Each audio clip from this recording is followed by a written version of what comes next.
Hello dear student, this is another video of the chapter company accounts issue of shares। बेटा आज मैं इस video में बताने जा रही हूँ preliminary expenses.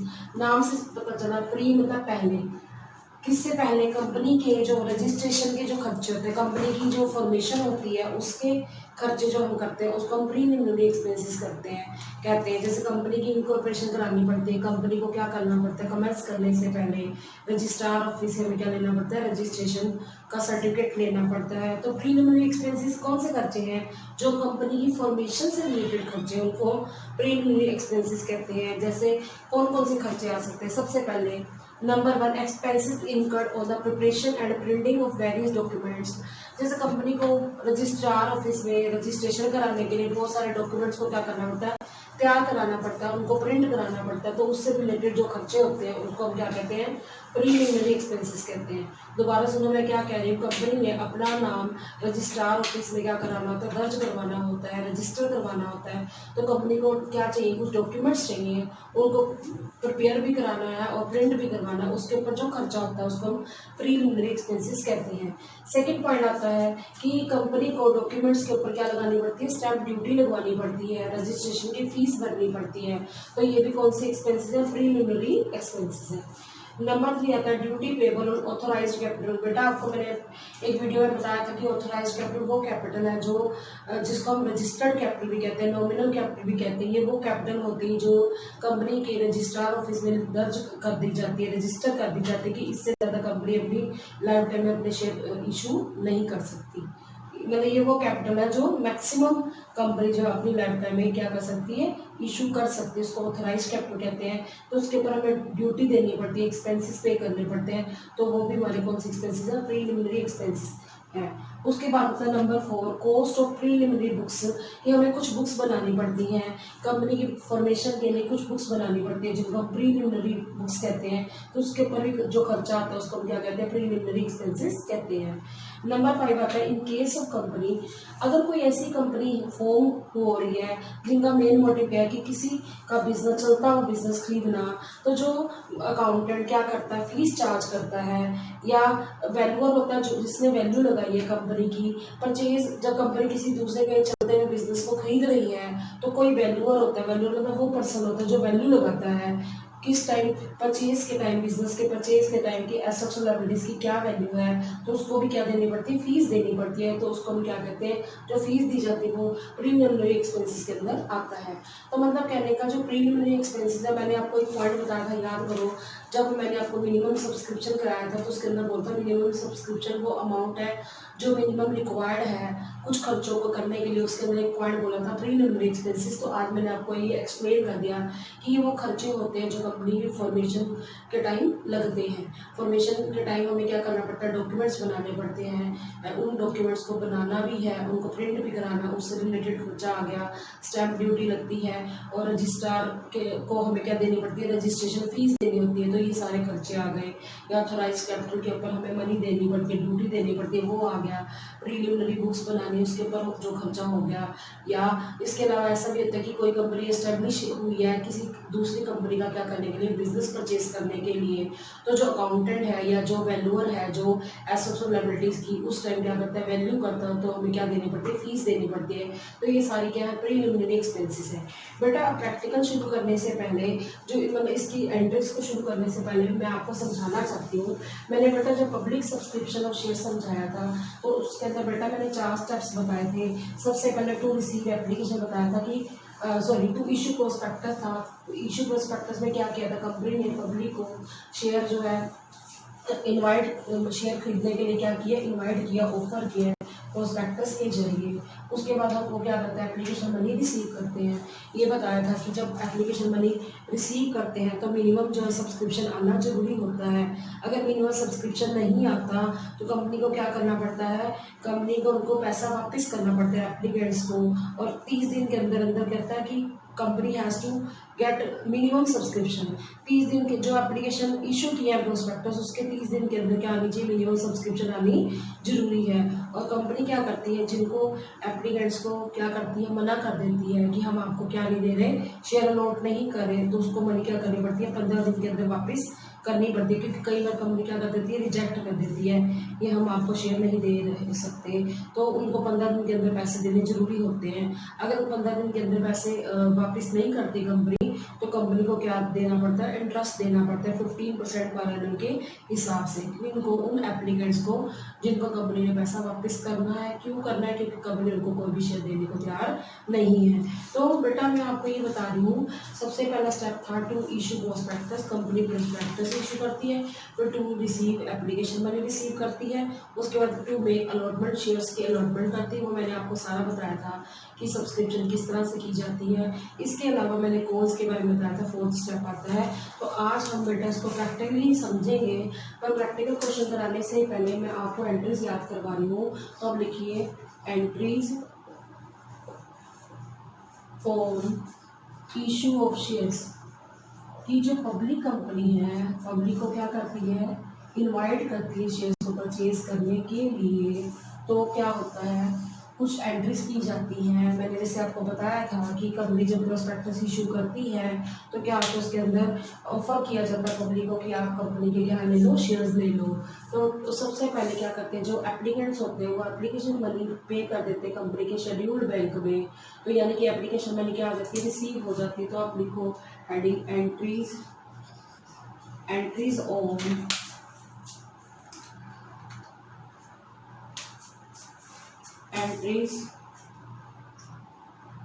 Entries related to, लिख लो रिलेटेड टू एप्लीकेशन से रिलेटेड एंट्रीज। सबसे पहले एंट्री होती है, लिखिए share bank account debit to share application account. Company जब शेयर इशू करती है, प्रोस्पेक्टस में ऑफर करती है पब्लिक को कि आप कंपनी के शेयर्स लो, तो जो एप्लीकेंट्स होते हैं, जो कंपनी को एप्लीकेशन देते हैं, कंपनी के बैंक अकाउंट में पैसे डिपॉजिट कर देते हैं। तो आप यहाँ पर क्या लिखोगे, अमाउंट लिखोगे, जितनी मनी आएगी एप्लीकेशन मनी की वो अमाउंट आप इसमें लिख देंगे। Bank account debit to share application account लिख दोगे, being application money received, being application money received. अब ज़्यादा डिटेल नहीं मैं बताऊंगी कितने शेयर्स के रिसीव हुए, कितने की मनी है, वो नहीं बताने वाले, क्योंकि इतना टाइम नहीं होता बच्चे के पास लिखने का कि application money received on dash share at the rate of dash पर शेयर, ये नहीं होता था उनके बीइंग एप्लीकेशन मनी रिसीव्ड। अब मैंने आपको बताया था कंपनी जो है एप्लीकेशन मनी क्या नहीं कर सकती, बैंक से निकाल नहीं सकती, क्योंकि पहले मिनिमम सब्सक्रिप्शन आना जरूरी है। वो मिनिमम सब्सक्रिप्शन क्या होता है, उसके लिए आप मेरी वीडियो देखना तो आपको समझ आ जाएगा।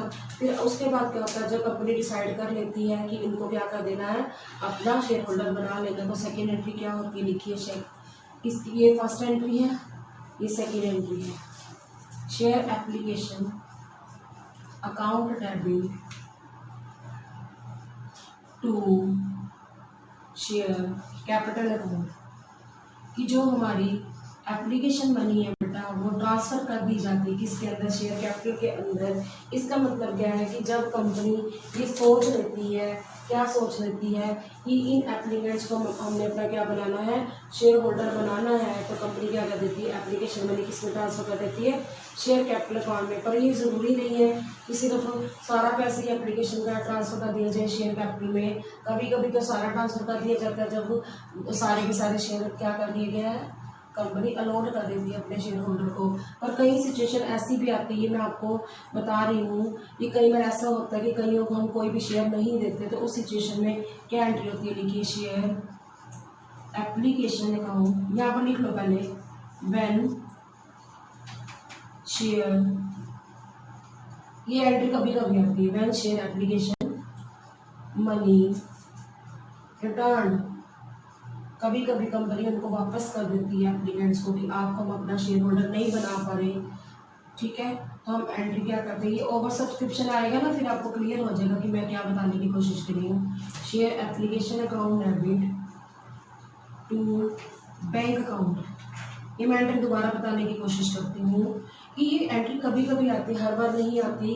कि ये कौन सी सिचुएशन में आती है, जब ओवर सब्सक्रिप्शन हो जाता है। ओवर क्या सिचुएशन है बेटा, कि जब हमारी कंपनी जितने शेयर इशू करी, पब्लिक उससे ज़्यादा चाहती है, तो कंपनी के पास जितने शेयर है कंपनी उससे ज़्यादा अलॉट ही नहीं कर सकती, किसको, पब्लिक को शेयर अलॉट नहीं कर सकती। तो जितनी मनी फालतू आई है वो मनी क्या करेगी, वो मनी वापस कर देती है, जिनको हमने कोई भी शेयर क्या नहीं किया, अलॉट नहीं किया। तो ये एंट्री एक्स्ट्रा एंट्री है, लेकिन ये जब काम आएगी तो आपको क्लियर हो जाएगा। एंट्री क्या है, जैसे एप्लीकेशन मनी मिल रही है तो यहाँ आ गई, अब वापस कर देंगे, सारी थोड़ी वापस करेंगे, सिर्फ उनको ही वापस की जाएगी जिनको कंपनी अपना मेंबर बनाना नहीं चाहती, अपना शेयर होल्डर नहीं बनाना चाहती। तो एंट्री क्या होगी, share application account debit to bank account. आप इसमें अमाउंट लिख देंगे, ठीक है। और इसकी नरेशन क्या लिखेंगे, एंट्री को मैंने नंबर नहीं दिया, ये एंट्री कभी कभी आती है तो लिखिए बी एप्लीकेशन मनी रिटर्न। अब ये एंट्रीज बेटा आपको याद हो जाएंगी, पर अभी टाइम लगेगा। जब मैं 3-4 क्वेश्चन कराऊंगी तब आपको जाके याद हो जाएगा। तो अब आप लिखिए तीसरी जो एंट्री, मैंने उसको तीसरा नाम तो नहीं दिया क्योंकि वो एंट्री बेटा कभी कभी आती है। अब लिखो entries related to allotment, allotment से रिलेटेड एंट्रीज। अब जब कंपनी ने सोच लिया कि इनको हमने अपना मेंबर बनाना है, एप्लीकेशन मनी ट्रांसफर कर दी ना अलॉटमेंट में, तो अलॉटमेंट मनी क्या करेगी, ड्यू करेगी। ड्यू मतलब मंगवाएगी अपने शेयर होल्डर से। तो एंट्री क्या होगी बेटा, share allotment account debit to share capital account, share capital account. दोबारा सुनो, ये अलॉटमेंट क्या हो गया, ड्यू हो गई है कि हम मंगवा रही है कंपनी किससे, अपने शेयर होल्डर से। तो आप इसमें लिखेंगे बीइंग अलॉटमेंट मनी ड्यू, कि अलॉटमेंट की मनी क्या हो गया, ड्यू मतलब कि आउटस्टैंडिंग अभी देनी है। तो पहले मंगवाएगी कंपनी, तो एंट्री होगी share allotment account debit to share capital account. अब फोर्थ एंट्री, और जब ड्यू होगी, कंपनी ने अपने शेयर होल्डर से मंगवा लिए पैसे, अब शेयर होल्डर क्या कर रहे हैं, पे कर रहे हैं। अब एंट्री क्या करेंगे, बैंक अकाउंट डेबिट टू क्या मिली हमें, शेयर अलॉटमेंट मनी मिली है ना, share allotment account, share allotment account. अब अलॉटमेंट की मनी क्या होगी बेटा, रिसीव होगी। अब हम बात करें बेटा एंट्रीज रिलेटेड टू, लिखो entries related to first call. Company एक ही बार में सारा पैसा नहीं मंगाती, कंपनी कुछ इंस्टॉलमेंट्स में पैसा मंगाती है। जैसे मैंने आपको पहले बताया था कि पहले एप्लीकेशन मंगा ली, फिर अलॉटमेंट मंगा ली, फिर कंपनी कॉल्स में से पैसा मंगाती है, धीरे धीरे कॉल मनी मंगाती है। तो कॉल मनी के अंदर मिनिमम कितना डिफरेंस होना चाहिए, 1 महीने का डिफरेंस होना चाहिए। तो बेटा अगर आपको ये एंट्रीज याद हो गई है ना, जैसे ये वाली एंट्री याद हो गई है, ये वाली भी याद हो गई, तो अब जैसे शेयर अलॉटमेंट की जगह पर यहाँ पे क्या लिखोगे, share first call account debit to share capital. जब हमारी फर्स्ट कॉल मनी ड्यू होगी और जब रिसीव होगी तो एंट्री क्या होगी, bank account debit to share first call account. तो लिखिए नंबर 5 एंट्री लिखिए। अब यहाँ पर एक वर्ड में चेंज करिए, अलॉटमेंट की जगह share first call account debit to share capital account, share capital account. इसमें आप क्या लिखेंगे, being first call money due, money क्या होगी है, ड्यू होगी है, आउटस्टैंडिंग अभी देनी है अभी, ठीक है। इसमें एक चीज मैंने और लिखनी थी, ये मैं आपको लिख के बता रही हूँ बेटा, क्या इसकी नरेशन आप लिखेंगे, being allotment money, share allotment money received, share allotment money received की मनी मिल गई है, रिसीव्ड, ठीक है। फर्स्ट कॉल मनी मैं दोबारा बता देती हूँ। अभी मैंने फर्स्ट कॉल मनी क्या की है, ड्यू की है, ड्यू मतलब मंगाई है। तो एंट्री क्या होगी, share first call account debit to share capital account. जितने शेयर्स होंगे उसको फर्स्ट कॉल मनी से क्या कर देंगे, मल्टीप्लाई कर देंगे, तो हम लिख देंगे। अब आगे चलिए नंबर 6, नंबर 6 लिखिए, अभी मैं बात किसकी कर रही हूँ, अभी मैं बात कर रही फर्स्ट कॉल मनी की। अभी तो ड्यू की है, ड्यू का मतलब है मंगवाई है। तो अब हम क्या करेंगे, रिसीव करेंगे। तो लिखिए bank account debit to share first call account. अब हमारी फर्स्ट कॉल क्या हो जाएगी, आ रही है, अमाउंट पैसा मिल रहा है कंपनी को, ठीक है, वो हम यहाँ पे लिख देंगे। लिखेंगे क्या, narration being first call money received. First call money क्या हो गई है, रिसीव्ड हो गई। अब बात करो, लिखो entries related to second and final call. कई बार सेकेंड कॉल लिखा होता है, कई बार फाइनल कॉल लिखा होता है, कई बार लिखा था सेकेंड एंड फाइनल कॉल। वो आप डिपेंड करता है क्वेश्चन की लैंग्वेज पे क्या दिया हुआ है। तो सबसे पहले आप करेंगे 7th एंट्री, क्या लिखेंगे, शेयर। अगर क्वेश्चन में सेकेंड कॉल है तो लिखोगे share second call account debit to share capital account. अगर फाइनल कॉल लिखा होगा तो share final call account debit to share capital account. अगर दोनों वर्ड लिखे होंगे तो हम दोनों वर्ड यूज करेंगे, share second and final call account debit. Question की लैंग्वेज देखोगे आप, to share capital account, share capital account. आप क्या करोगे बेटा, अमाउंट लिख दोगे, जो अमाउंट आएगा डेबिट में होगा ही क्रेडिट में आएगा। अब क्या लिखोगे, being share second and final call money, share second and final call money due. Due means company ने क्या किया है, मंगवाया है पैसा, किससे, अपने शेयर होल्डर से। किसके ऊपर मंगाया है, सेकेंड एंड फाइनल कॉल के ऊपर। अगर सेकेंड कॉल हो तो सेकेंड कॉल वर्ड लिखेंगे, फाइनल कॉल हो तो फाइनल कॉल वर्ड लिखेंगे। अगर दोनों लिखे हो तो share second and final call. अब बात करते हैं 8th एंट्री की। जब हमारे पास फाइनल कॉल मनी रिसीव हो जाती है अपने शेयर होल्डर से, एंट्री क्या करती है company, bank account debit to share second and final call. क्योंकि ड्यू अगर सेकेंड एंड फाइनल किया तो रिसीव भी क्या होगी, second and final call account. Amount भर देंगे इसमें। क्लियर हो गया, ठीक है। आप लिखेंगे being share second and final call money received.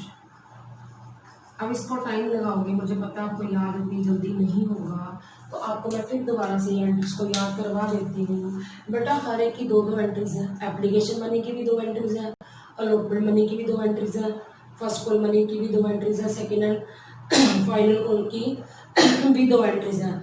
और मैंने एप्लीकेशन मनी की 3 लिखवाई हैं। तीसरी एंट्री बेटा वो कभी कभी आती है, कौन सी, एप्लीकेशन मनी से रिसीव, जो हमारा एक्स्ट्रा आ जाता है पैसा और कंपनी क्या कर देती है, रिफंड कर देती है। तो अभी मैं आपको समझाने जा रही हूँ दोबारा से एंट्रीज, क्योंकि मुझे पता है मैंने आगे क्वेश्चंस करवाने हैं। तो बेटा वो क्वेश्चन आपको तभी समझ आएंगे जब आपको एंट्रीज आएंगी। अब दोबारा समझो कि जो एंट्रीज हैं रिलेटेड टू एप्लीकेशन, पहले हमें क्या होगा, कंपनी के अकाउंट में, बैंक अकाउंट में पैसे आएंगे। तो पहली एंट्री होगी bank account debit to share application account being application money received. फिर हम क्या करेंगे, एप्लीकेशन मनी को जब कंपनी क्या कर देगी, सोच लेगी कि किनको हमने अपना शेयर क्या करना है, शेयर होल्डर बनाना है ना, कि मिनिमम सब्सक्रिप्शन आ गई है तो उनको अपना शेयर होल्डर बनाना है। तो कंपनी क्या करेगी, एप्लीकेशन मनी ट्रांसफर कर देगी किसके अंदर, शेयर कैपिटल में। तो एंट्री होगी share application account debit to share capital account being share application money transfer to share capital account. पर कभी कभी ओवर सब्सक्रिप्शन होने की वजह से कंपनी के पास ज़्यादा शेयर्स आ जाते हैं, तो कंपनी जो है कई पर्सन को, कई पब्लिक के लोगों को क्या नहीं करती, वो उनको अपना मेंबर नहीं बनाती, अपना शेयर होल्डर नहीं बनाती, तो उनको क्या कर देती है, मनी रिफंड कर देती है। तो एंट्री क्या होती है बेटा, share application account debit to bank account. दोबारा सुनो, share application account debit to bank account being application money refunded या रिटर्न्ड, एक ही बात है। इसको मैंने नंबरिंग नहीं दी, नंबर 3 क्यों नहीं दिया, क्योंकि एंट्री कभी कभी आती है। ये एंट्री तभी आएगी जब ओवर सब्सक्रिप्शन होगी, कि कंपनी अपना मेंबर नहीं बनाना चाहती, अपना जो है क्या शेयर होल्डर नहीं बनाना चाहती। ठीक है, अब बात करते हैं entries related to share allotment. इसकी तो बेटा 2 एंट्रीज होगी। नंबर 3 नाम दे रही हूँ मैं इसको, कि जब अलॉटमेंट मनी ड्यू होती है, मंगवाती है कंपनी पब्लिक से, तो एंट्री होती है share allotment account debit to share capital account being share allotment money due. उसके बाद हम रिसीव की एंट्री करते हैं अलॉटमेंट मनी की। 4th एंट्री है bank account debit to share allotment account being share allotment money receive. उसके बाद हम करते हैं entries related to first call. Share first call से रिलेटेड हम एंट्रीज करें, इसमें भी 2 एंट्रीज होगी। पहले फर्स्ट कॉल मंगाएगी तो एंट्री होगी, कंपनी ने फर्स्ट कॉल किससे मंगाई है, पब्लिक से मंगाई है, तो एंट्री होगी share first call account debit to share capital account. फिर एंट्री क्या होगी, मनी रिसीव करने की होगी। फर्स्ट कॉल मनी जब रिसीव करेगी कंपनी पब्लिक से, तो एंट्री होगी bank account debit to share first call account being first call money received. ठीक है, अब बात करते हैं लास्ट बात की, सेकेंड एंड फाइनल कॉल। जब कंपनी क्या करती है, ड्यू करती है, मंगवाती है अपने शेयर होल्डर से, तो ड्यू करने की एंट्री क्या है, share second and final call account debit to share capital account being share second and final call money due. फिर लास्ट एंट्री नंबर 8 वाली क्या करेंगे, जब application second and final call money receive होती है, तो bank account debit to share second and final call account. इसमें second call अगर क्वेश्चन में लिखा तो सेकंड कॉल वर्ड यूज़ करेंगे, अगर फाइनल कॉल वर्ड लिखा हुआ तो फाइनल कॉल यूज़ करेंगे, लेकिन अगर इकट्ठा आ जाए सेकंड एंड फाइनल कॉल तो इकट्ठा यूज़ करेंगे वर्ड। ठीक है, तो अब मैं होप करती हूँ आपको ये एंट्री समझ आ गई होगी। अब बेटा मैं आपको क्वेश्चन नंबर नेक्स्ट करवाने जा रही हूँ। मैंने पिछली वीडियो में पिछली वीडियो में मैंने 4 क्वेश्चन करवा दिए थे, तो आज मैं आपको क्वेश्चन नंबर 5 कराने जा रही हूँ। अब बेटा हम क्वेश्चन नंबर 5 करेंगे, पहले क्वेश्चन को समझ लेना। क्वेश्चन करने से पहले आपको एक पॉइंट समझाना चाहती हूँ, शेयर्स इशूड एट पार। पार मतलब होता है सेम वैल्यू, कि जितने का शेयर है उसी रेट पर हम अगर पब्लिक को क्या कर रहे हैं, शेयर्स इशू कर रहे हैं, तो उसको एट पार कहते हैं। पार मीन्स, अब लिख लीजिए, पार means same value. Same value का मतलब मान लो मैं ये मानती हूँ हमारा शेयर 10 रुपये का है, तो 10 वाला शेयर अगर मैं 10 में ही दे रही हूँ, मैं मीन्स यहाँ पे कंपनी की बात कर रही हूँ कि कंपनी 10 वाला शेयर अगर 10 में ही दे रही है तो उसको एट पार कहते हैं। अगर 10 वाला शेयर 12 रुपये में दे दे, 11 रुपये में दे दे, 10.5 में दे दे, 10 से ऊपर में दे तो उसको शेयर इशूड एट प्रीमियम कहते हैं। वो मैं अभी नहीं करा रही, अभी मैं बता रही हूँ शेयर्स इशूड एट पार। दोबारा समझो कि जब जो रेट होता है शेयर का उसी रेट पर कंपनी इशू कर रही है तो उसको शेयर इशू एट पार कहते हैं। अब पहले क्वेश्चन नंबर 5 को समझ लेना, ठीक है, फिर उसको हम क्या करते हैं, उसको हम इसका सोल्यूशन कराती हूँ। पहले है क्वेश्चन नंबर 5 डी केबल की बुक का। Rama company issue 50,000 shares of 10 each payable as follows, 3 on application, 3 on allotment, 2 on first call, 2 on final call. कि कंपनी कभी भी, मैंने बताया था, पैसा एकदम से नहीं मंगवाती।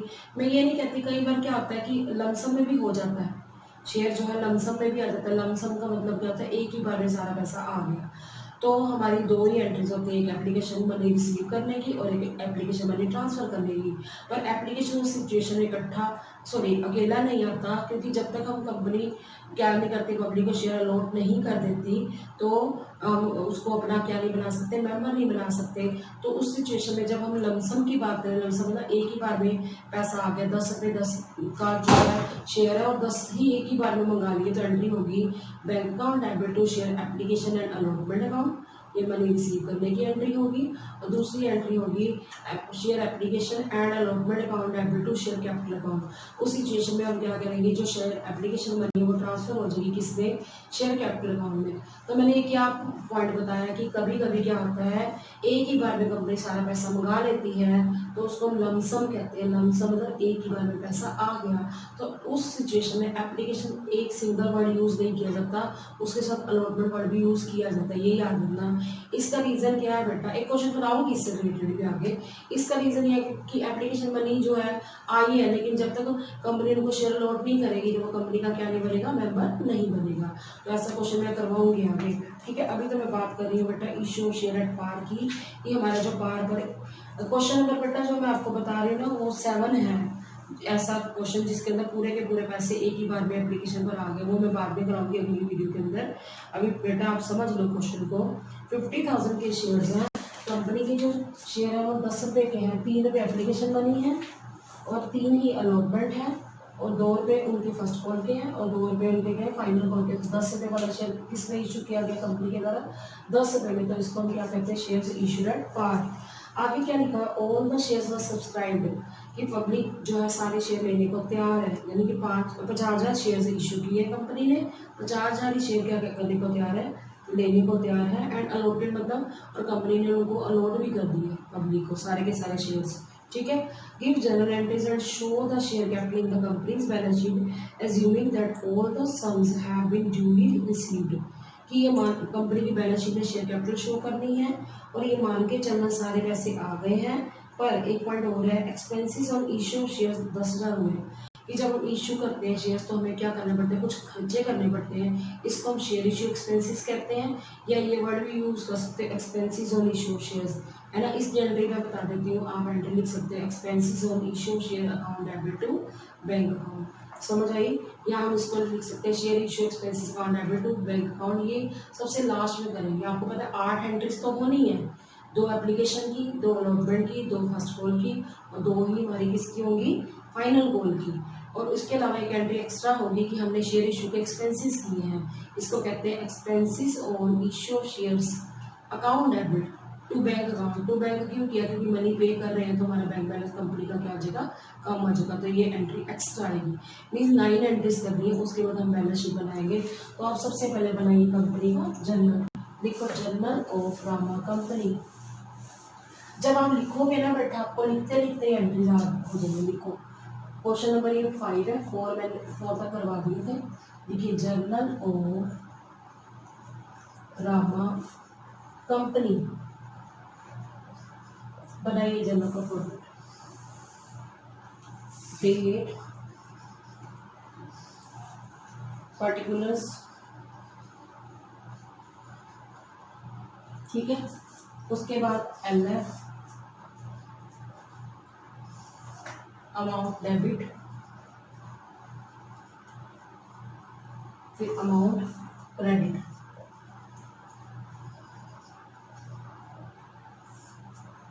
फॉर्मेट याद होगा आपको जर्नल का, है ना बेटा। पहली एंट्री क्या होगी, जब हम एप्लीकेशन मनी सबसे पहले रिसीव होगी कंपनी को, तो डेट तो है ना क्वेश्चन में, आप लिखेंगे बैंक अकाउंट डेबिट, इसको नंबरिंग दे दो, सीरियल नंबर दे दो 1, ठीक है, 1 नंबर दे दो। Bank account debit to share, अब शेयर के आगे वर्ड नहीं लिखा, इक्विटी है, प्रेफरेंस है, तो टू शेयर एप्लीकेशन अकाउंट। जब कुछ नहीं बताया ना कि कौन से शेयर है, आपको मैं बताऊँ वो इक्विटी शेयर होते हैं, प्रेफरेंस हो ही नहीं सकते जब तक उसके आगे प्रेफरेंस शेयर ना लिखा हो। तो 50,000 शेयर्स है बेटा, ये देखो 50,000 शेयर्स है और एप्लीकेशन मनी 3 रुपये है, तो कितना आ जाएगा 1,50,000। एप्लीकेशन मनी से आप क्या कर दोगे, मल्टीप्लाई कर दोगे 1,50,000, ठीक है। अब लिखिए 1,50,000, तो लिखेंगे क्या बेटा, नरेशन इसकी बिल्कुल इसके सामने लिखिए बेटा, शेयर एप्लीकेशन अकाउंट के सामने 1,50,000 बीइंग एप्लीकेशन मनी रिसीव्ड। अब बच्चे कुछ टीचर ऐसे भी सिखाते हैं, being application money received on 50,000 shares at the rate of 3 पर शेयर। मैं ये नहीं कहती कि गलत है, बट एक प्रॉब्लम पता क्या आती है, जब हमारे बड़ा पेपर आता है, बड़ा होता है वो पेपर, तो पेपर बड़ा होता है तो बच्चे क्या करते हैं, इतना डिटेल में लिखने लग जाते हैं नरेशन को, तो इससे क्या होता है उनका पेपर छूट जाता है। तो इसलिए मैंने नरेशन को क्या कराती हूँ, बिल्कुल छोटा कराती हूँ, ठीक है। आप गलती मत करना इतना बड़ा लिखने की, being application money received on 50,000 share at the rate of 3 पर शेयर। मैं ये नहीं कहती कि वो गलत होता है, गलत नहीं होता, पर प्रॉब्लम क्या आती है, जब बच्चा इतना लिखेगा तो हर एक में लिखी जा रहा है, हर एक में लिखी जा रहा है, तो क्या होगा बेटा, लिखने से क्या होगा, उनका टाइम वेस्ट होगा, तो वो क्वेश्चन छूट जाएंगे। तो अब ये एंट्री तो आपको समझ आ गई, एप्लीकेशन मनी रिसीव्ड हो गया, ठीक है। उसके बाद नंबर 2 लिख लो, वो आपकी मर्जी, अगर नंबरिंग दोगे तो भी चलेगा, नहीं दोगे तो भी चलेगा। अब एंट्री लिखी है मैंने आपके लिए लिखा 1 2, एक क्वेश्चन में मैं लिखवा रही हूँ 1 2 ताकि आपको कंफ्यूजन ना रहे। अब दूसरी एंट्री क्या होगी, share application account debit to share capital account. Amount तो वही आएगा सारा का सारा, 1,50,000, 1,50,000, ठीक है। आप लिखोगे क्या, being application money transferred, being application money transferred, किसने कर दिए। आप अगर ज़्यादा बड़ा करोगे रिलेशन को तो ये लिखोगे being application money transfer to share capital account, ठीक है, तो इतना भी चलेगा। अब बात करेंगे बेटा अलॉटमेंट की, अलॉटमेंट मनी क्या करेंगे, ड्यू करेंगे। जैसे ये वाली एंट्री की है ना, इसमें बस एक वर्ड चेंज करना है, शेयर अलॉटमेंट लिखना है बस। और लिखो share allotment account debit to share capital account, share capital account. अब देखो हमारे शेयर्स कितने 50,000 है, अलॉटमेंट मनी कितनी है 3 रुपये है, तो कितने हो जाएंगे 50,000 इंटू 3, 1,50,000। अलॉटमेंट मनी भी कितनी बन जाएगी 1,50,000। तो आप क्या लिखोगे इसकी नरेशन, बीइंग, लिखिए बेटा शाबाश, being allotment money due, allotment money due. अब कुछ बच्चे क्या करते हैं, नरेशन को बड़ा कर देते हैं, being allotment money due on 50,000 share at the rate of 3 पर शेयर, वो लेंदी हो जाता है। इसलिए आपको इतना ही, जितना मैं करा दूँ उतना लिखो, क्योंकि पेपर बड़ा होता है तो बच्चों को क्या होती है, प्रॉब्लम आती है, अदरवाइज छूट जाता है पेपर बच्चों का। इसलिए आप जैसे मैं करा रही हूँ वैसे करिए। अब सीरियल नंबर हम कौन सा देंगे इसको, 4। अलॉटमेंट मनी क्या होगी बेटा, ड्यू हो गई है, तो अब क्या होगी, रिसीव होगी, ठीक है बेटा। अब लिखिए bank account debit to share allotment account, share allotment account. सारी की सारी मनी आ गई, किसी ने कुछ भी मना नहीं किया पेमेंट करने से, तो सारे के सारे पैसे जो अब मैंने लिखे 1,50,000 सारा का सारा लिख देंगे, ठीक है। 1,50,000 लिखिए, being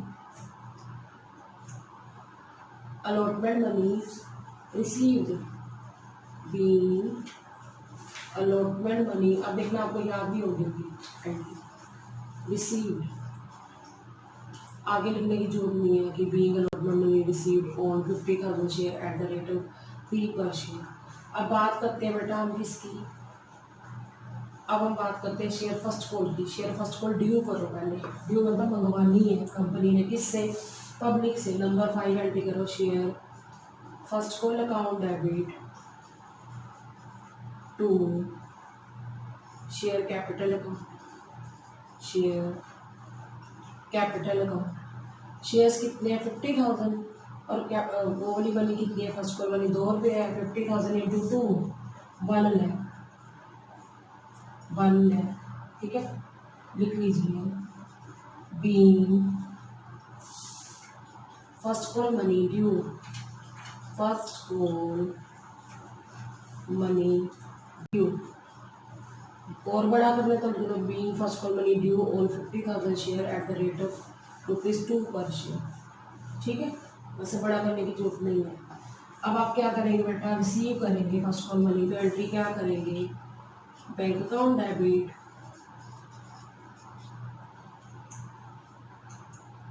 to share first call account, first call account.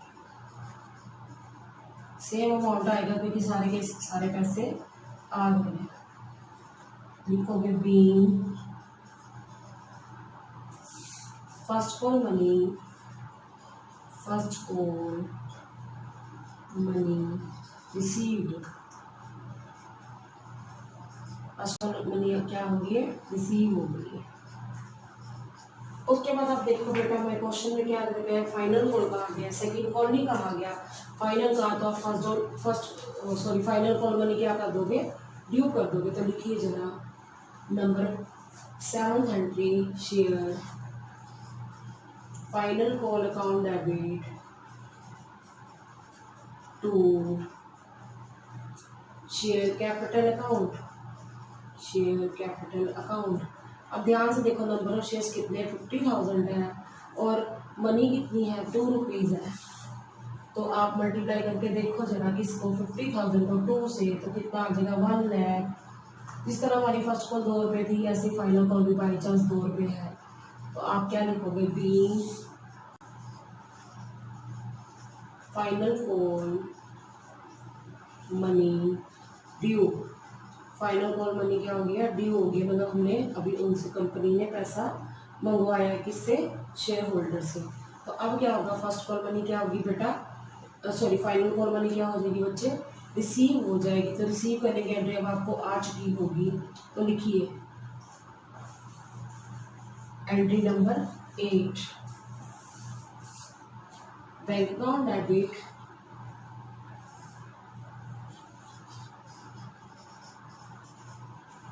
To share, लिखिए शाबाश, bank account debit to share final call. अब बच्चे कहते हैं मैडम फाइनल कॉल क्यों बोला, क्योंकि बेटा फाइनल कॉल मनी लिखी हुई है क्वेश्चन में, इसलिए टू शेयर, ड्यू भी तो हमने फाइनल कॉल लिखी है, शेयर फाइनल कॉल अकाउंट कितना, सेम अमाउंट, क्योंकि सारा का सारा पैसा आ गया, ठीक है, कितना 1 लाख।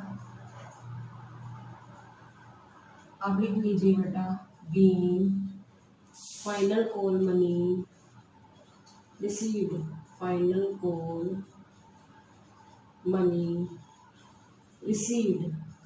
अब इस क्वेश्चन में एक एंट्री एक्स्ट्रा आने वाली है सोल्यूशन में, क्यों, क्योंकि इसमें लिखा हुआ शेयर इशू करने के क्या है, एक्सपेंसेस है, लिखो expenses on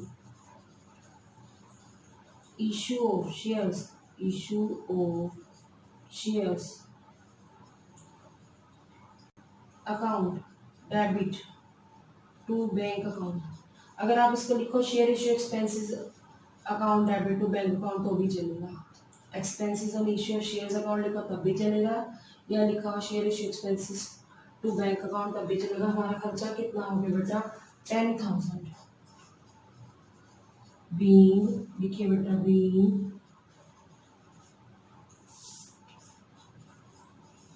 share issue expenses paid, share issue expenses paid, हमने शेयर इशू करने के एक्सपेंसेस क्या कर दिए बेटा, पे कर दिए हैं।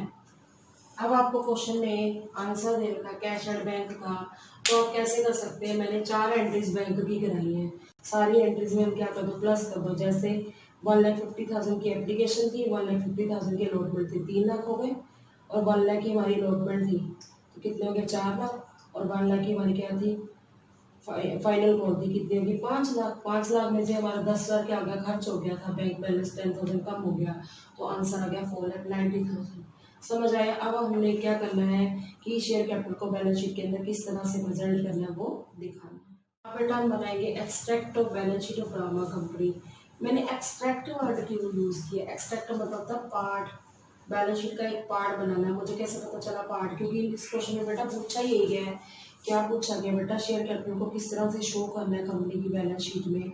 तो हम लिखेंगे extract of balance sheet of ड्रामा कंपनी एज अ करके मैंने डैश छोड़ दिया, क्योंकि हमें क्या कौन सा ईयर है ये नहीं पता, तो फॉर्मूला याद करो, मैंने पहले भी कराया था, पर्टिकुलर्स, फिर होता है बेटा नोट नंबर, ठीक है, उसके बाद आता है करंट ईयर, फिर आता है प्रीवियस ईयर। अब इस क्वेश्चन में ना हमें पता है करंट ईयर क्या है, प्रीवियस ईयर भी कैसे पता होगा, नहीं पता, तो आप क्या कर दोगे, करंट ईयर प्रीवियस ईयर के नीचे रुपीज़ लिख दोगे। सबसे पहले नंबर 1 लिखिए, equity and liabilities.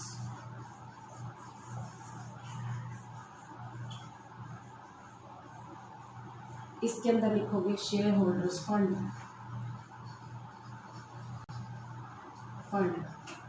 Share holder fund में मैंने आपको बताया था हमारे सिलेबस के अंदर 2 पॉइंट्स हैं, एक तो है शेयर कैपिटल और एक क्या हमारा रिजर्व एंड सरप्लस। पर इस क्वेश्चन में तो आपको दिख ही रहा है, क्या दिख रहा है कि शेयर कैपिटल पूछी है तो हम क्या दिखाएंगे, सिर्फ शेयर कैपिटल दिखाएंगे, हम रिजर्व एंड सरप्लस नहीं दिखाएंगे।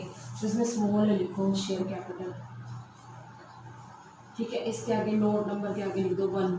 अभी मैं नोट सिखाने जा रही हूँ, ठीक है। अब आपने बस शेयर कैपिटल इतनी दिखानी है, अमाउंट कितना आएगा वो मैं आपको बताती हूँ। अब आप इसी के नीचे बना दो notes to account, note to account. Format याद होगा, मैंने आपको कराया था पर्टिकुलर अमाउंट,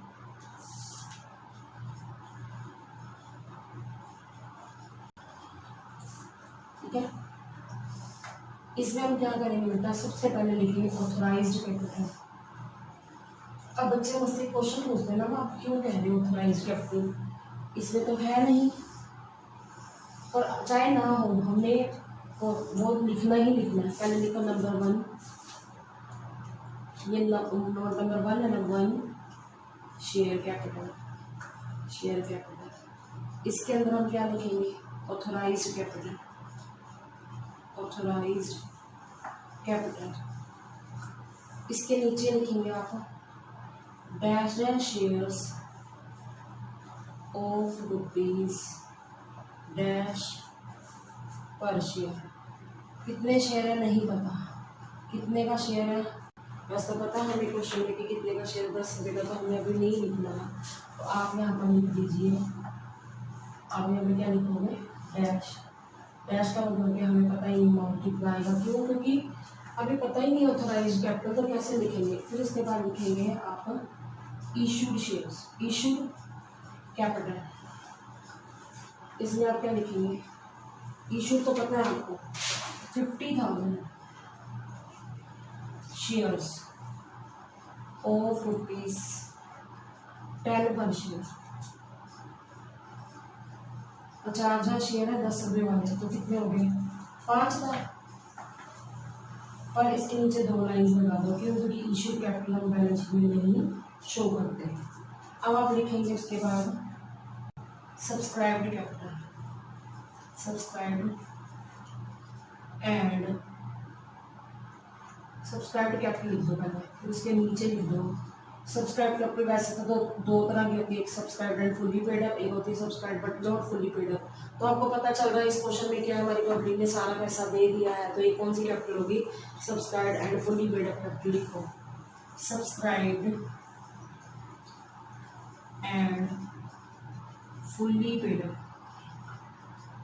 कैपिटल, जो पूरे पैसे आ गए। कितने शेयर हैं बेटा, लिखो 50,000 शेयर्स ऑफ रुपीज 10 पर शेयर, 10 रुपये का एक शेयर है।